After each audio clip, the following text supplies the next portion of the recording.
swell of cheers to welcome Martin Luther King to the speaker's podium, a man who stands as a symbol of all they are fighting for. Just 100 years after Lincoln signed the Emancipation Proclamation that freed the slaves, 200,000 people converge on the nation's capital to rally for civil rights.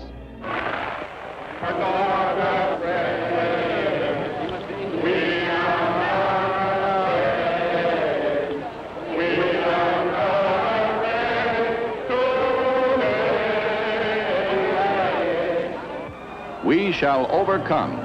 Battle cry of the Negro Revolt in 1963.